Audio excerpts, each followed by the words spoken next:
You're listening to the Chronicles of a Gooner, the Arsenal podcast. I'm Martin Tyler, and you're listening to Harry Symeou.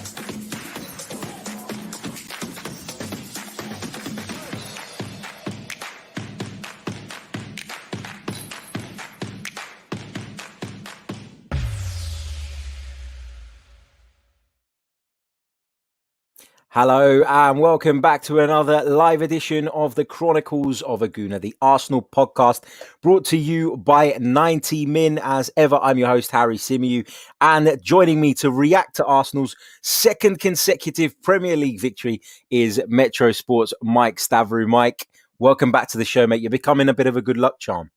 Yeah, 2 shows, 2 wins. What's going on, Harry? You need to get me back more often, mate. I know, we do. But you're the one that's a bit of a superstar and is always busy doing something, wowing his girlfriend or something. So yeah, listen, the invite is there. The invite is there. It's true. I could have said anything. Big hello to everybody who's joining us currently in the live chat. How you all doing? Welcome to the program. If you haven't already, be sure to hit that like button on whichever platform it is that you are joining us from, whether that's via the audio platforms and you're joining us on Wednesday morning, or of course, whether you are live with us now. Please do that. It does really help. And subscribe to the channel if you haven't already. Help us on the road to 11k YouTube subscribers. We're hoping to hit that target very, very soon. And when we do, we'll run another competition. So we'll be absolutely delighted to get there. So please help us by smashing the like button and subscribing if you haven't already.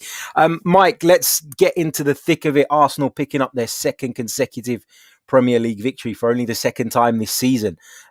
It's been a really poor start to the campaign for Arsenal. It's threatened to get going at certain points, and then we've hit brick walls again.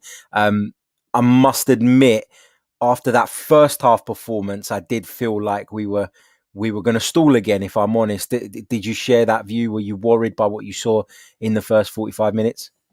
Yeah, 100%. First half, by the first 5 minutes of the game, Harry, you could just see the intensity of the Chelsea game wasn't there. I guess in a sense that Chelsea game was a bit of a freak performance in the sense that we haven't seen it the whole season. A lot towards the end of last season as well, apart from the FA Cup run. But yeah, it was languid, it was slow, there wasn't any risk taking. I thought in particular El Neni and Hector Bellerin were very, very poor.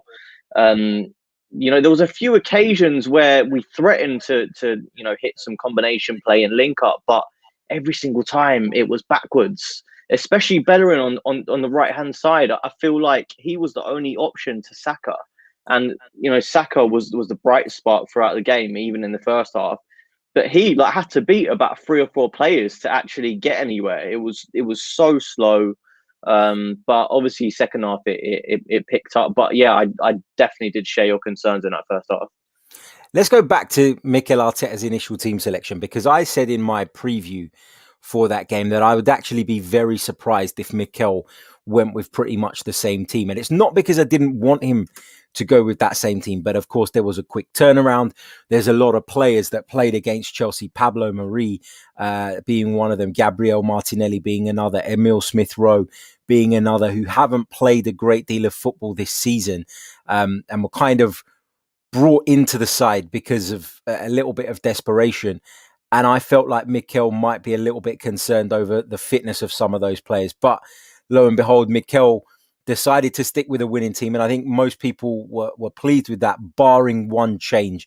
And that change was to bring Aubameyang in for Lacazette. Obviously, Mike, Lacazette came on, scored the winning goal, and it proved a genius substitution. But I've got to say, and it's nice to be able to look back with hindsight after you've just won a game.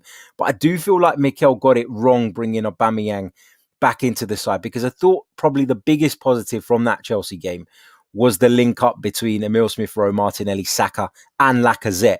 So to leave him out, I thought, and replace him with Aubameyang was a little bit harsh.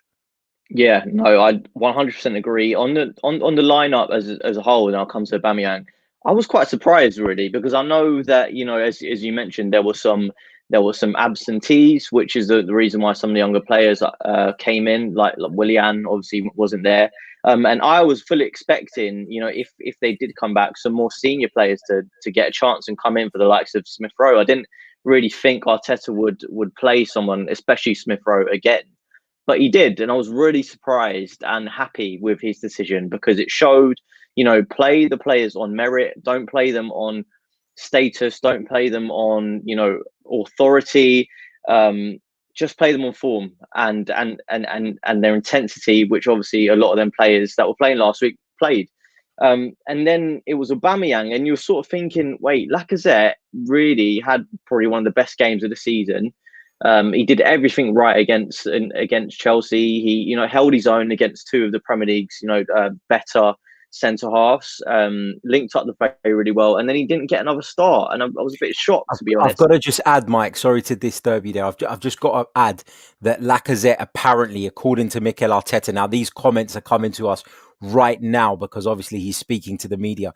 Arteta has said that Lacazette had a bit of a sore back, and that was partly why he couldn't start.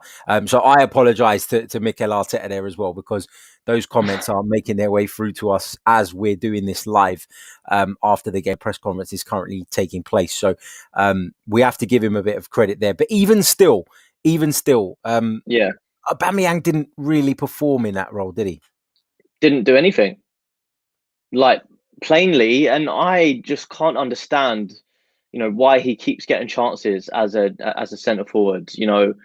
Me and you definitely have spoken about it before. We know that he cannot play the centre forward role in our system. It requires so much more than ability in front of goal. In fact, 90% of the role is playing with your back towards the goal. It's about link up play. It's about backing into defenders, which is maybe why Lacazette had a sore back, because he did so much of that against Chelsea. And Aubameyang just isn't built for that. He's a player that likes to play off the shoulder. He's probably more suited to a counter-attacking style of play against a team like that, against someone that's going to defend a bit deeper. He's not what you need. And not just on the ball, Harry, but also in terms of his pressing. We missed a lot, because what I really liked against Chelsea was those four forwards, Martinelli, Lacazette, Smith Rowe and Saka, and their intensity in the press. That's what did really well for us. That's what won us the turnovers. And that wasn't there. That was completely gone. So it was like one guy down almost in attack. And for me, I don't think it's too reactionary to say I don't want to see Aubameyang play up front again. I don't. I just don't think he's built for it. He could have maybe switched it. Lacazette was obviously injured. Maybe Martinelli could have played at centre forward. Aubameyang off the left. He's more effective there. But for me, he just doesn't offer anything in that position. Yeah, I think you make a valid point, and I've been beating that drum about Aubameyang not playing through the centre for a while. When we weren't scoring goals, I was kind of open to the idea of trying it, because I felt like we were in a desperate position, a desperate situation. But I agree with you. He doesn't give the team as a whole enough, and he doesn't link up with everybody else enough. I mean, he missed a wonderful opportunity at 0-0 to put Arsenal in front. That was probably Arsenal's best move of the game. I thought it was a fantastic breakaway. And I think that kind of sparked us into life, didn't it, in that second half, that move. And you'd have backed Aubameyang to score from that position. But it wasn't to be. Really good save from the goalkeeper. But from that sort of range, you expect him to... Shouldn't be giving him a chance. Yeah, agreed. He should absolutely be finding the back of the net. I want to give a shout out to Emile Smith Rowe again. I know Bukayo Saka will get all the plaudits, and rightly so, because he had a very, very good, in particular, second half, I thought. Made things happen, carried the ball, picked the right passes out at the right times. Made a couple of errors as well. There was a couple of situations where he got into good positions and you thought he probably could have done a little bit more.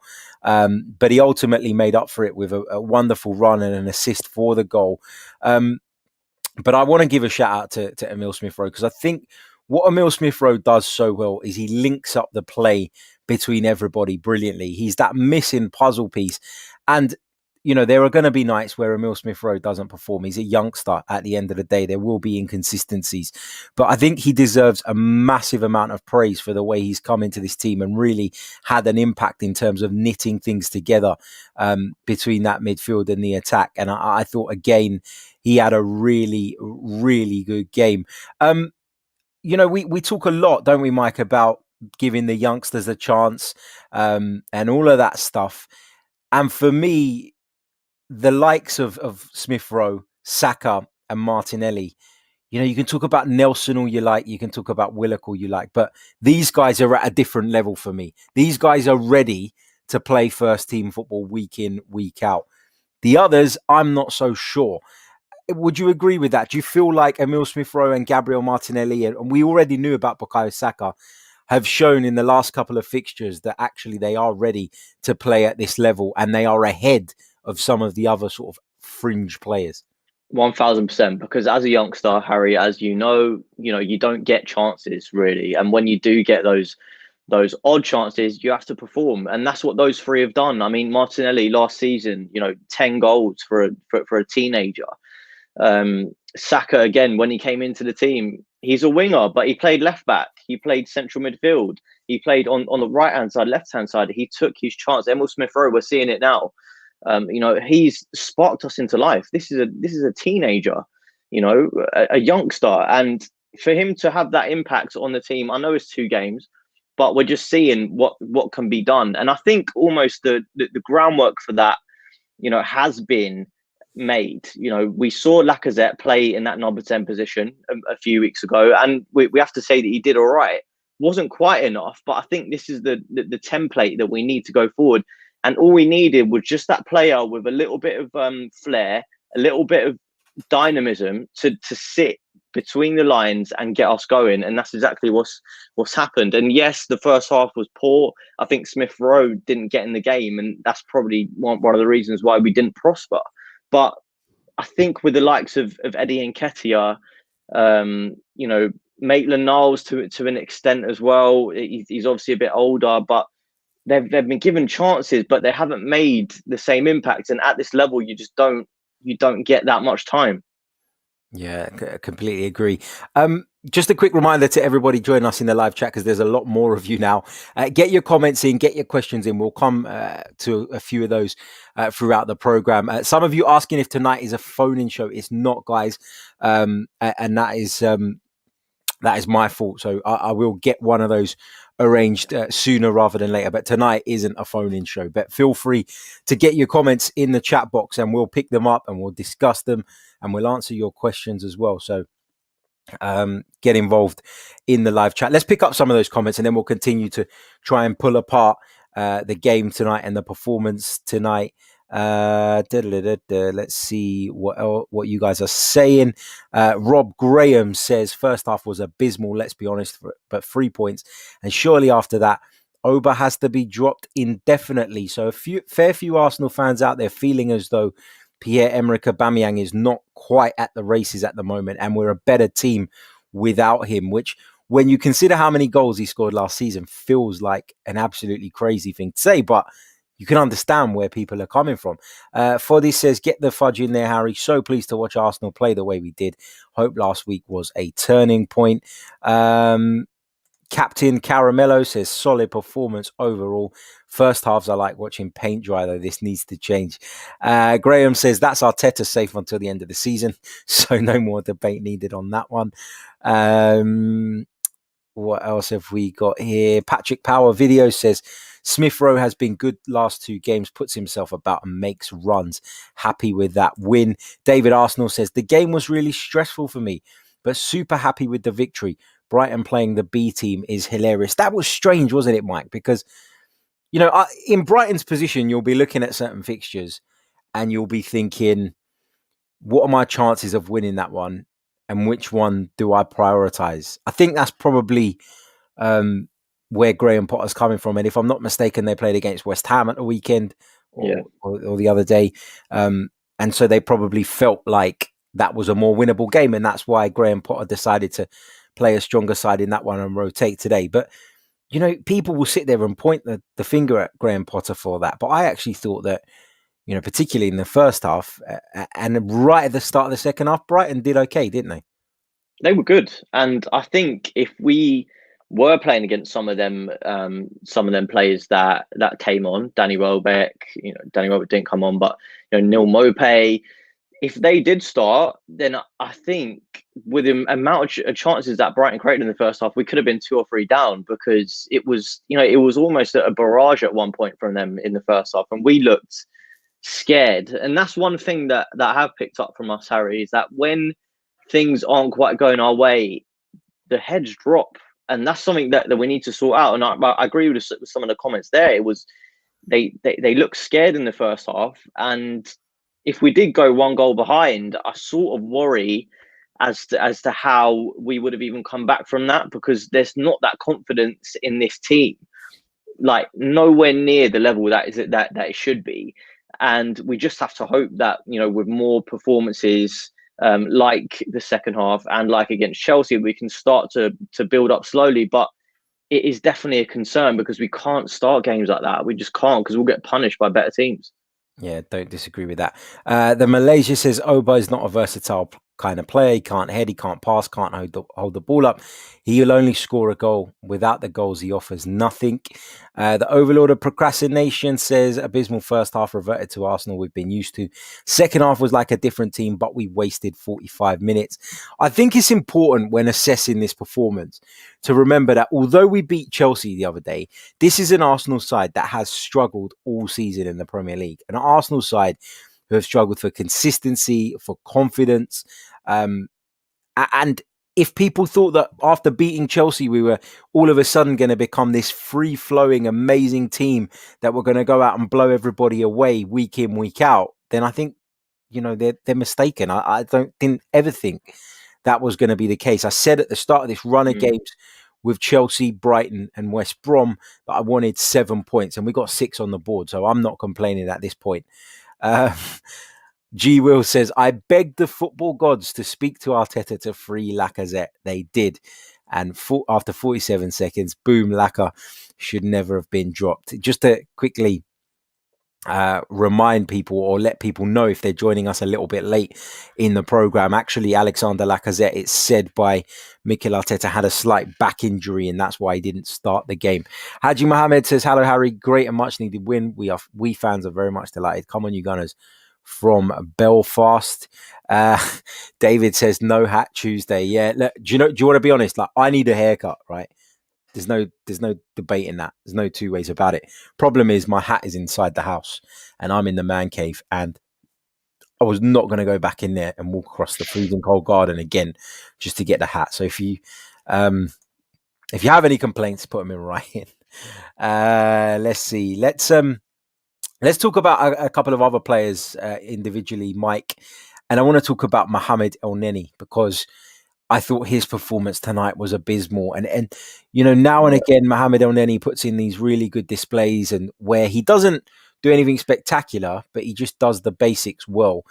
And then you start getting those calls from certain sections of the fan base about Mohamed Elneny and that he should play week in, week out, and that he's key and this and that. And then just performances like tonight just serve as such a stark reminder of the player's limitations. I thought he was dreadful tonight. Maybe, in my opinion, Arsenal's worst player on the pitch. And it's a reminder, isn't it, that we do need to improve in that area. I agree. I thought it was terrible. I mentioned it before as well. I mean, he wasn't even doing the basics right. He almost gave away a goal in the first half. Sloppy, taking too many touches on the ball, slowed us down, wasn't getting his head up. I mean, his range of passing isn't great anyway, let's be honest. But I just thought he was just playing it so safe. And actually, when you have players like that pretty much building from the bottom, because Xhaka played a tiny bit higher, didn't he? It just sets a negative precedent to the entire team. And I do think Elneny has his positives in big games. You saw against Chelsea, against Man United at Old Trafford. He can do a job because he's energetic. He closes down. He gives everything. He can play short passes pretty well most of the time. But in games where you have to break teams down and you need that bit more incisiveness, he should not be playing.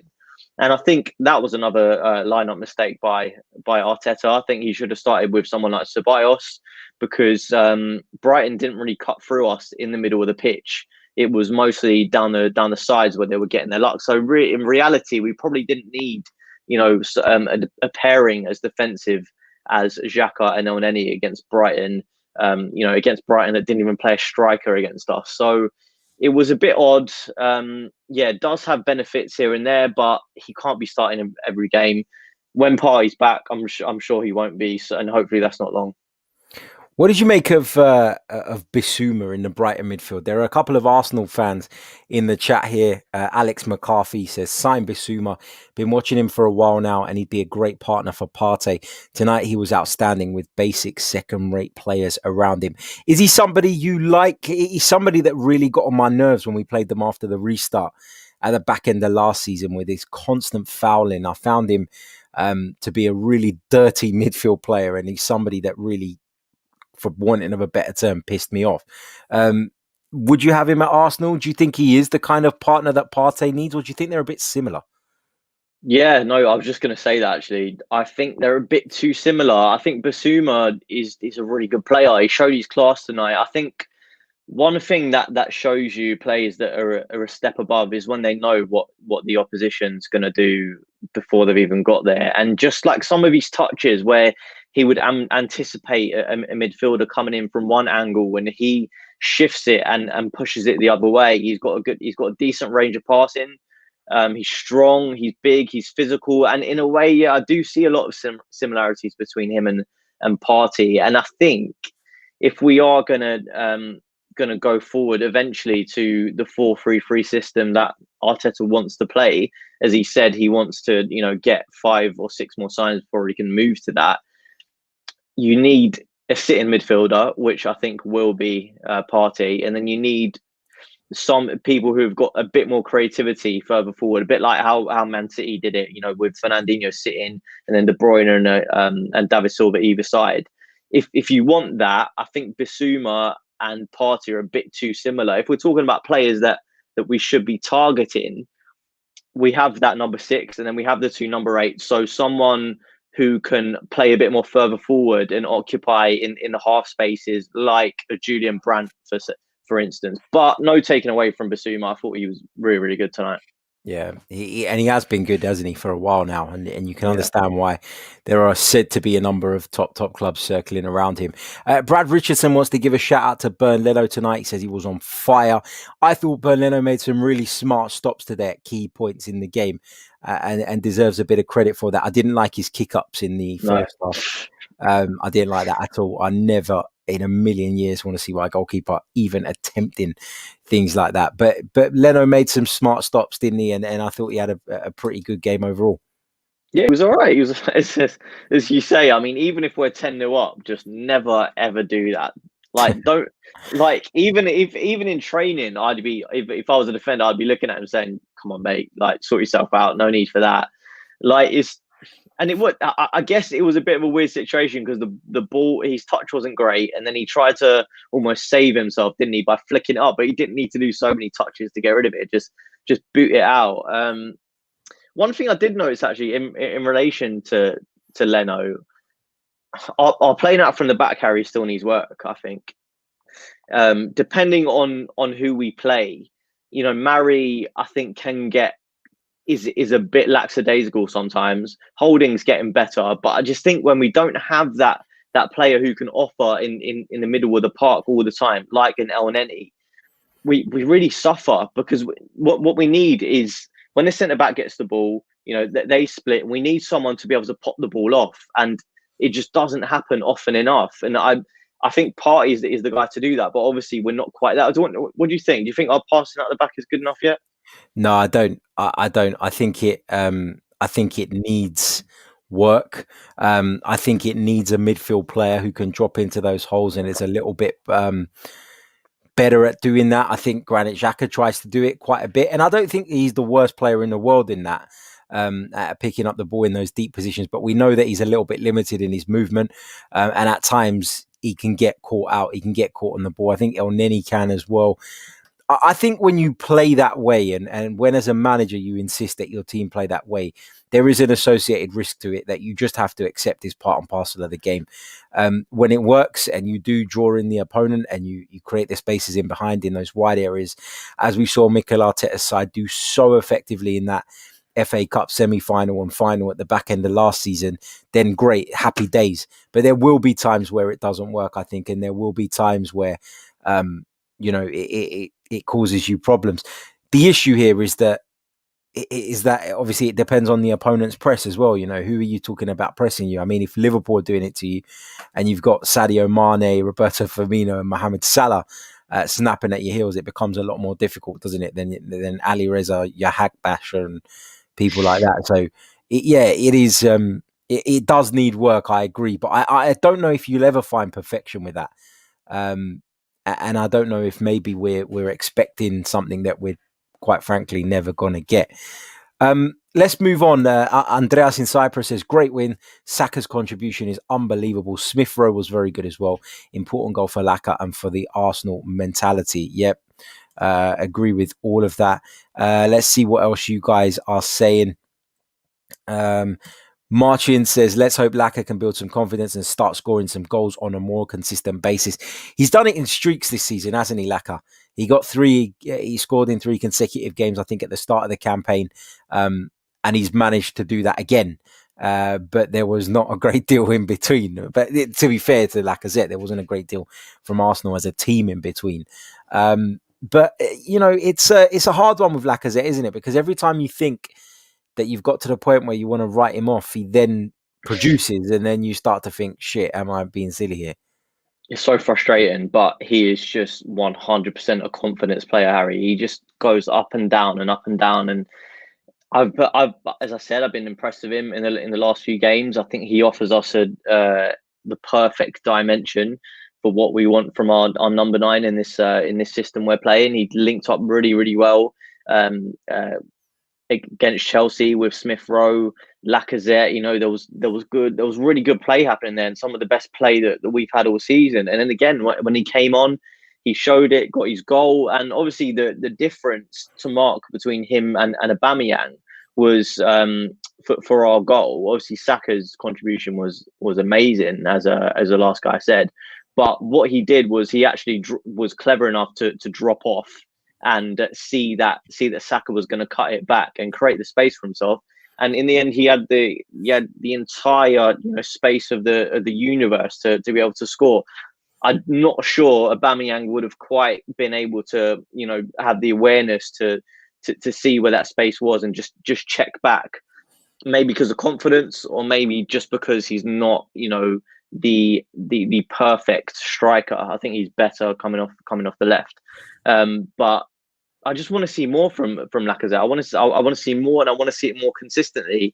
And that is a reason why, even though we praise him a lot, if you're looking at where we need to improve, we do need, if we want to climb up, we do need that world-class centre forward. We do. And if we're talking about players that we could potentially let go and sell for some money, unfortunately, he's probably one.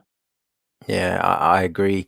I do think he deserves praise for some of his recent displays and the way he's helped us in a really difficult period. But you're right. I still can't get behind the idea or the notion that Lacazette is a world-class centre forward. And at some point in the development of this team, we're going to need to address that. I think that's an absolutely fair view to have and a fair thing to say. Don't forget, guys, if you haven't already, please do smash that like button. I can see there's over 250 of you now currently watching us live across the multiple platforms, and we know that lots of you are going to watch this after, and lots of you are going to listen to this on the audio platforms as well.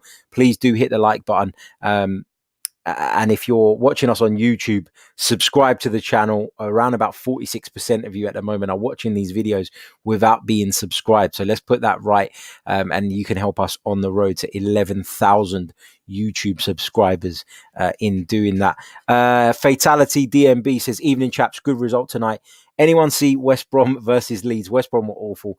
Hoping for a win when we play them on Saturday. Now, this is not Arsenal related, but I wanted to have a rant about this, a little bit of a rant, a moan. there are people out there who will tell you that Sam Allardyce's tactics are the way forward and that Marcelo Bielsa's Leeds will go down because they play too openly and their football is too expansive. Well, how did that work out tonight? Marcelo Bielsa travels to the Hawthorns and comes away with a 5-0 win. A 5-0 win. Leeds United were 4 goals to the good at half-time. And tonight's result between West Brom and Leeds was a victory not just for Marcelo Bielsa, not just for Leeds United, but a victory for football and the beautiful game that we all love. That dinosaur, Sam Allardyce, needs to get relegated with West Brom to put that stupid record of his to bed. And then we can stop calling on idiots like him and getting good managers who have done good jobs, who play football the right way, like Slaven Bilic, losing their jobs because of people like Sam Allardyce hanging around in the wings, looking to play anti-football and nick results. So I'm absolutely delighted for Leeds United tonight. I can't even express how delighted I am. And actually, it's worrying because I shouldn't be that happy for a team so close to us in the table to be winning games. But yeah, it's just the way it is. Let's move on to some more of your comments. Going back to that Bissouma discussion we were having a little bit earlier on. Abdi says Bissouma is a fantastic player. He would be perfect next to Partey. Matt says I would worry about the amount of yellow and red cards Bissouma and Partey would pick up. It's a fair point. It's a fair point. Let's see what else we've got here. Just scrolling through. I'm just if I miss your comment, I apologize. I'm just trying not to repeat the same kind of things over and over again. So let's see what we've got here. Manus, this is a really good point, and I put a tweet out about this during the game. He says, do you guys think Aubameyang has lost the yard of pace? There was a couple of times I thought he would run away from the defender, but couldn't. There was one instance in the second half where Arsenal were defending and the ball came to Aubameyang and you're just looking at him and you're thinking, he's on the left-hand side, knock it past Webster and turn on the burners. Like, had that been Thierry Henry, he would have ran off of the pitch, around the pitch and come back on and still got there in time. And I'm not saying that Pierre-Emerick Aubameyang has the explosive pace that Thierry Henry once had, but I was really surprised to see him stopped in his tracks by Webster. And he was so slow, Aubameyang, that he had to kind of throw himself into a bit of a slide tackle to try and win the ball back in the end after having it under control. Do you think there is something to that, Mike? Is it down to tiredness, lack of fitness? He has been out injured for a couple of weeks.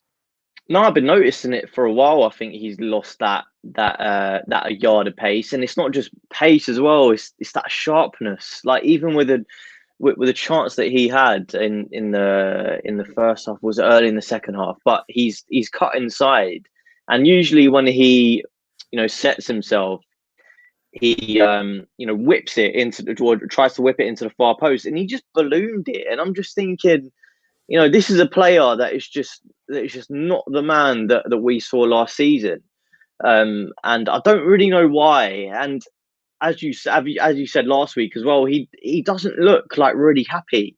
He's not his sort of like jovial self, and I'm not really sure to be honest, because maybe people have got a point when they said, look, he was playing for a new contract. And then as soon as he signs that, bump a new deal, there's been a massive drop off.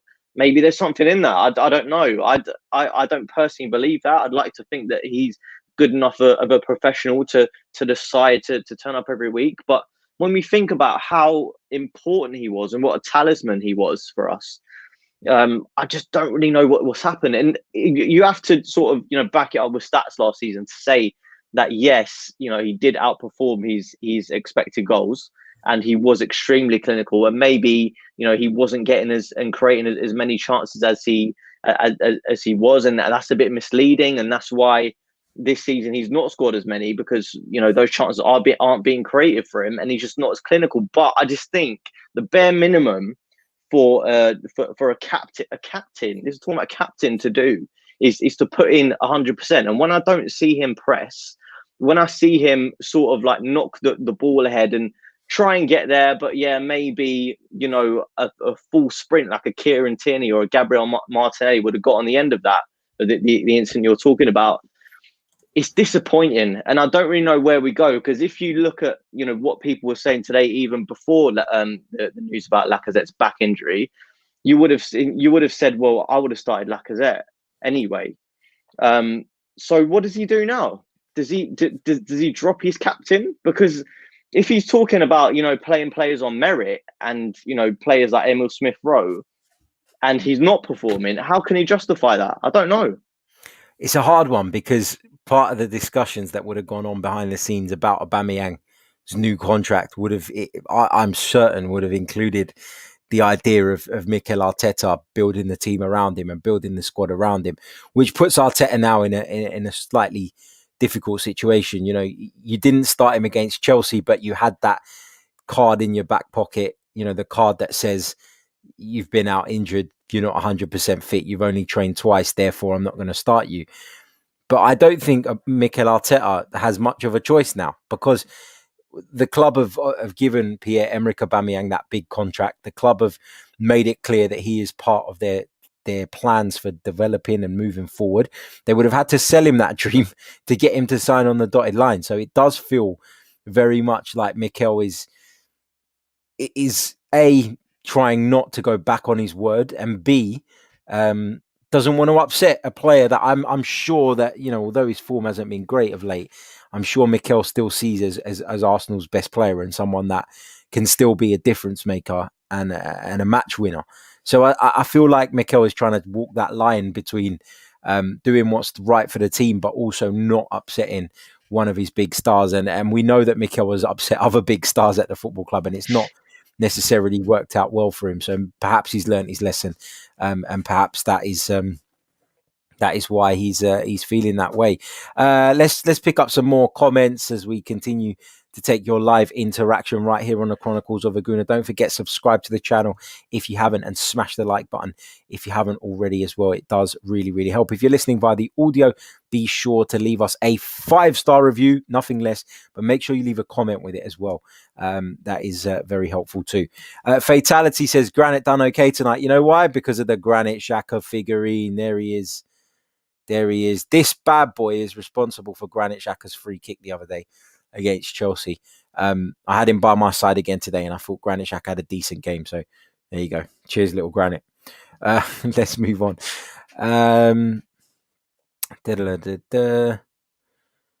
Alexander Ross. This is an interesting question, Mike. I'm going to throw this one at you. It says, would you rather buy a player this January, so a player, one player, or sell 3 players if it had to be one or the other? Well, do I get my pick of any player I want? Like, can I sign Messi? No. It's got to be a realistic signing. So Realistic. by realistic, I mean someone who's probably played for Chelsea, is in his mid-30s, and is a free agent. Should we just go off one of the guys we've been linked with, Julian Brandt? Is that a fair one? Yeah, that's a fair one. I thought you were going to say Diego Costa there, and I was thinking, nah, mate, absolutely. Let's not get into that. There's been way too much over that. We can talk about it later. But Brandt or 3 players. So if we're talking about 3 players that I would want to sell, probably Mesut Ozil's up there because of the wage demands. Probably someone like Socrates who can't even get in, and maybe someone like Mustafi, who's just in the Europa League team at the moment. Selling those, yes, it would clear a bit of the wage bill, but would it help us? But like between now and June, probably not. So I would say signing a player, because when we look at the influence that Emil Smith-Rowe has had as a number 10 in this team, who's got a bit about him, got a bit of skill, determination, flair, goes off the side, links up well. When we see what he can do, a rather untested player, if we can put someone that's more experienced, that's got European experience, played at the highest level in there to take the pressure off him, absolutely would I do that? Yes, absolutely, because that's what we've been missing. That's what we need. We need consistency in that, and it just shows you the complete difference that it makes when you can get a creative player functioning, because that difference was clear in the first half and the second half of today's game. First half, Smith-Rowe wasn't involved. Second half, We got the balls for him more. He was able to get on it. That allowed Saka to play. That allowed Martinelli and Lacazette to play. So the answer to the question, 100% yes.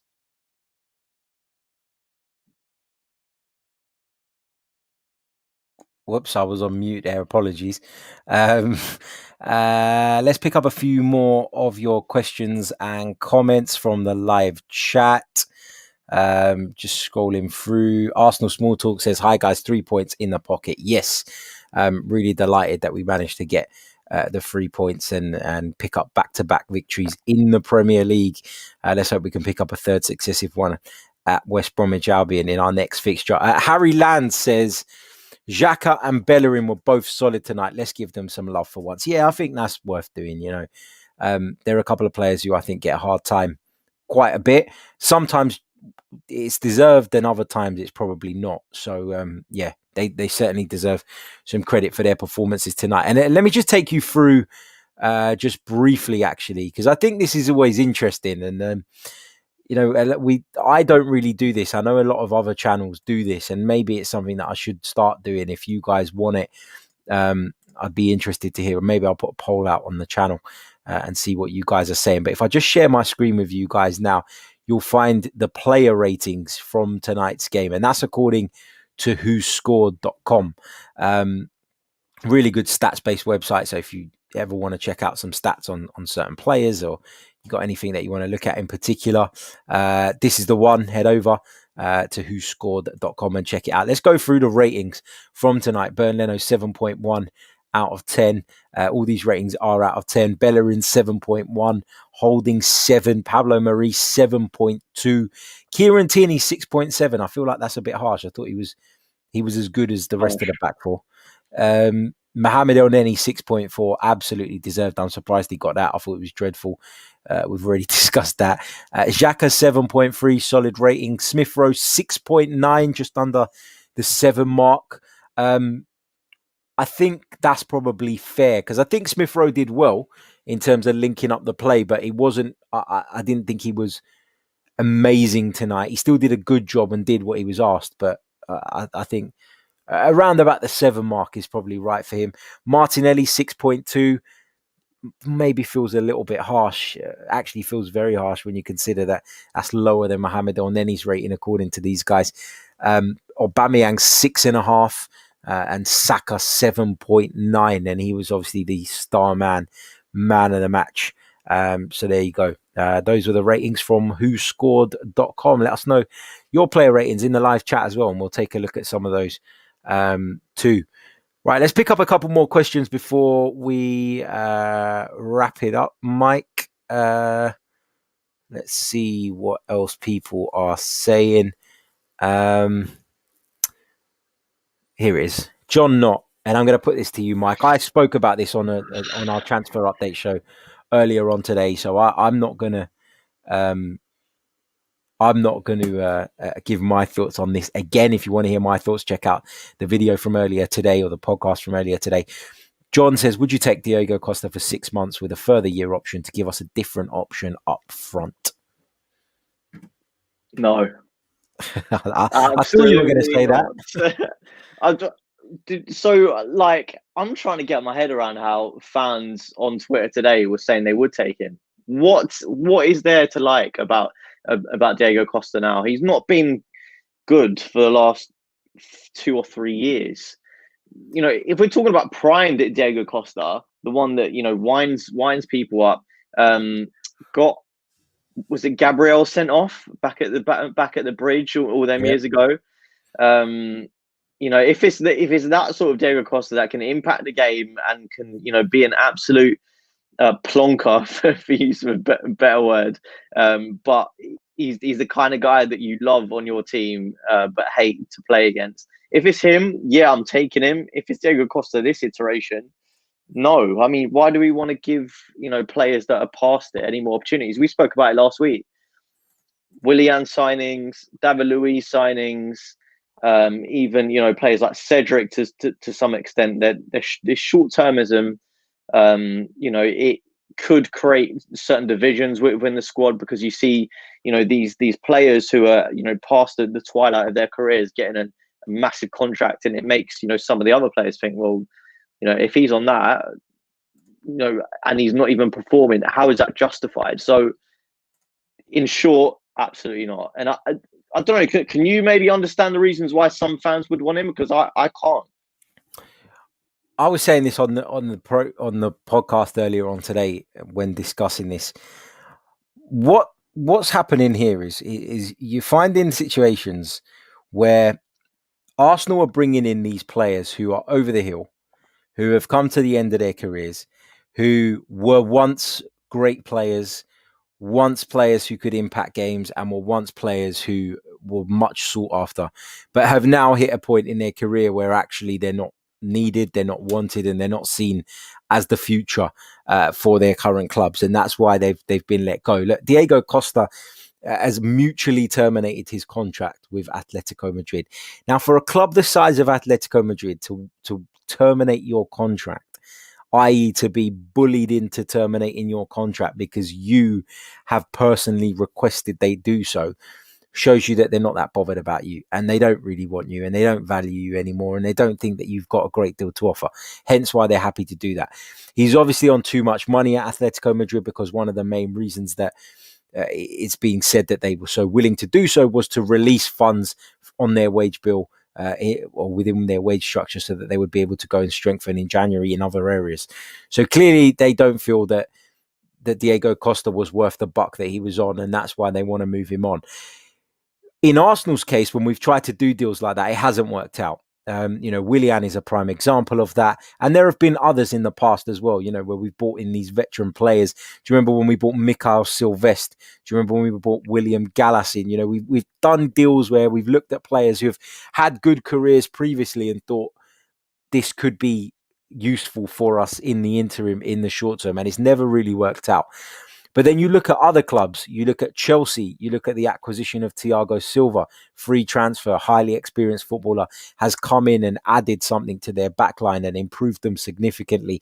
You look at somebody like Edinson Cavani at Manchester United, another player who has been at the top of his game and has been at the top of the European game at various points in his career, isn't necessarily there now, but provides wonderful support to people like Rashford, to Martial, to Greenwood. And the difference is that Manchester United have that talent already there, that young talent that they're set on. They know that is their future. And someone like Edinson Cavani it adds to that. It provides them with an alternative option, an alternative weapon, but also will probably help those players develop. Somebody like Diego Costa, I don't think he's got that. I don't think Diego Costa has that ability to go and do that at another football club. I feel like Diego Costa's too divisive of a character. He's too abrasive. Clearly doesn't just have issues with opponents, because, as we've said, Atletico Madrid are terminating his contract. So there's so much you got to consider doing a deal like this.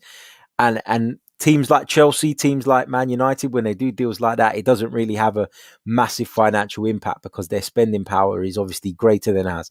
But in Arsenal's case, where funds are tight, it's definitely not the right thing. It's definitely not the right thing for me. But also, Harry, I think Silva and Cavani, it's an important distinction to make. Like, I think they have been recently doing well.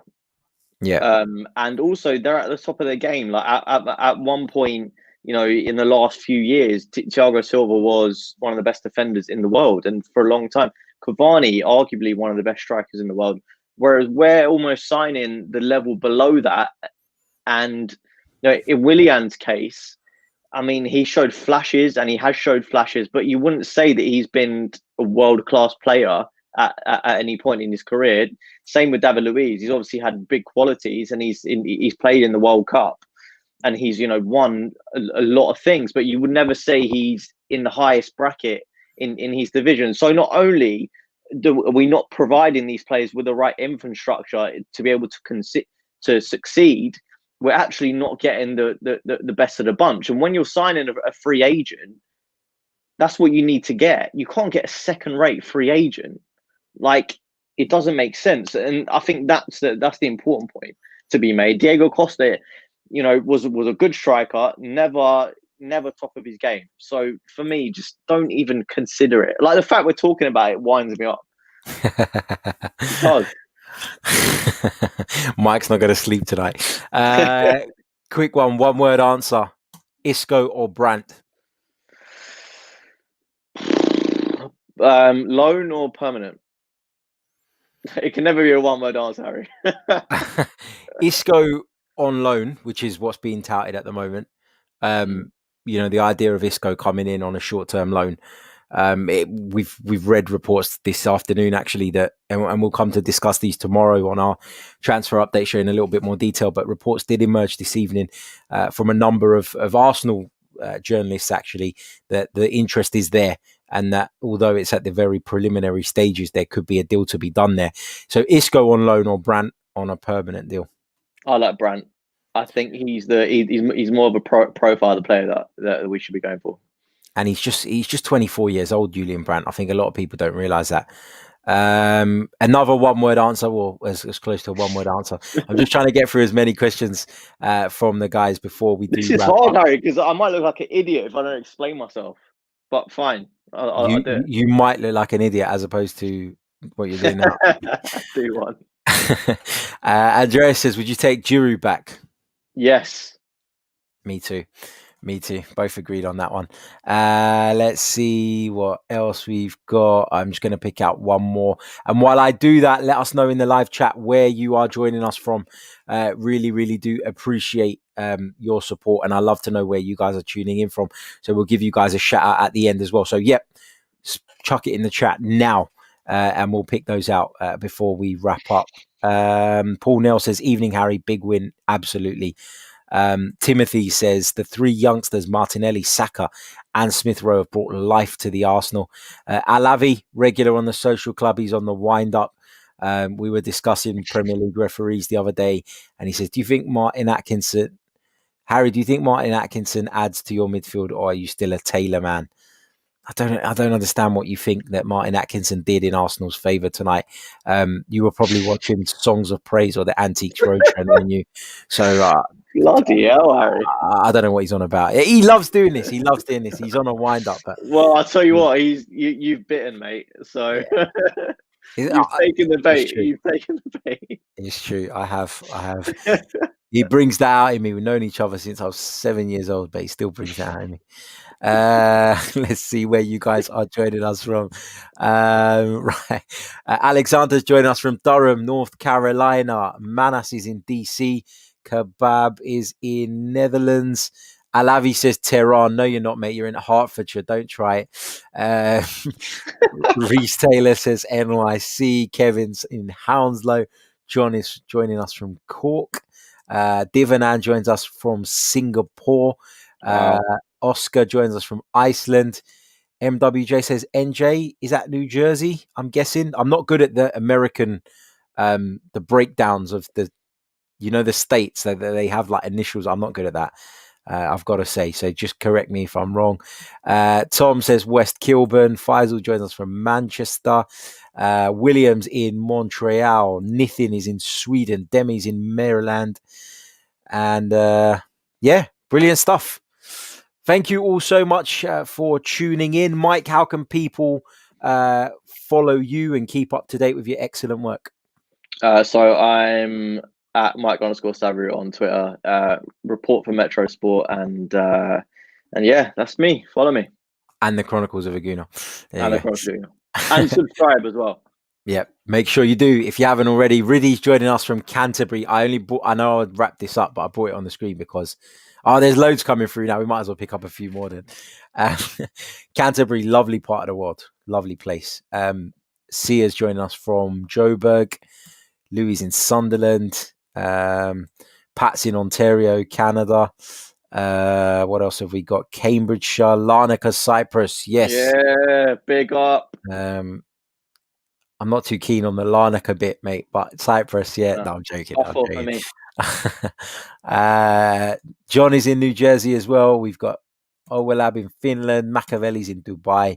And Peanut Butter Jelly Time. That is a great name. Joins us from London, as well as Thunderbird in Copenhagen. Oh, there's loads coming. There's loads coming through. Newcastle, Slough, Germany, Australia. So brilliant stuff. Thank you all so much for your continued support. It's great to see so many of you join us from all over the world. Amsterdam too. Love Amsterdam. Great place. Right. That really does bring us to the end of the program now. So as we said at the top of the show, don't forget to like, subscribe, share, leave us a review. We'll be back very, very soon with more Arsenal-related content. Come join us tomorrow for another 2 episodes. So until then, take care, stay safe, and sleep tight. All the best.